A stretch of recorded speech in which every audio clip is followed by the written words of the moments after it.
ஒரு TNPSC original question, ஒரு சதுரத்தின் உள்வட்டம் மற்றும் வெளிவட்டம் ஆகியவற்றின் பரப்பளவுகளின் விகிதத்தை காண்க. ஒரு சதுரம் வரைஞ்சிக்கிறோம், 2 சம அளவுடைய சதுரங்கள் வரைஞ்சிக்கிறோம். அந்த சதுரத்தில் ஒரு சதுரத்தில் உள்வட்டம் வரைகிறோம், இன்னொரு சதுரத்தில் அதனுடைய 4 கார்னரையும் டச் பண்ணுற மாதிரி வெளிவட்டம் வரைகிறோம். அப்போது 2 சதுரங்களுக்கும் சமமான பக்க அளவு கொடுத்துக்கிறோம், 14ன்னு கொடுக்குறோம். என்ன வேணாலும் கொடுக்கலாம், உங்கள் இஷ்டம். இப்போ இதனுடைய ஆரம் அப்படின்னு எடுத்துட்டோம்னா இதுலேருந்து இப்படி போகுமா? அப்போ இந்த சதுரத்தினுடைய பக்க அளவில் பாதி தான் அதனுடைய ஆரம். அப்போ இதனுடைய ஆரம் 7. இதில் இங்கேருந்து இங்கே வரைக்கும் போகும். அப்போ இது இங்கே கார்னரில் தொட்டால் இதனுடைய வட்டத்தினுடைய ஆரம் வந்து இந்த சதுரத்தினுடைய மூலை விட்டத்தில் பாதி. மூலை விட்டம்ங்கிறது இங்கேருந்து இங்கே வரைக்கும் வரும், அதில் பாதி தான் ஆரம். அப்போது மூலை விட்டத்துக்கு ஃபார்முலா a√2, அதில் பாதினா /2 போட்டுக்கலாமா?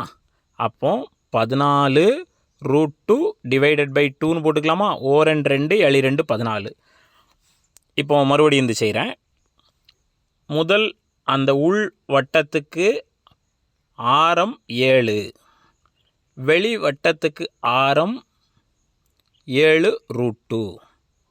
இப்போது இதனுடைய பரப்பளவுகளின் விகிதம், பொதுவாக வட்டத்தினுடைய பரப்பளவுகளின் விகிதம் πr² πr². அப்போது 7 πr² πr²ல் பை 2 பக்கமும் காமனாக இருக்குது.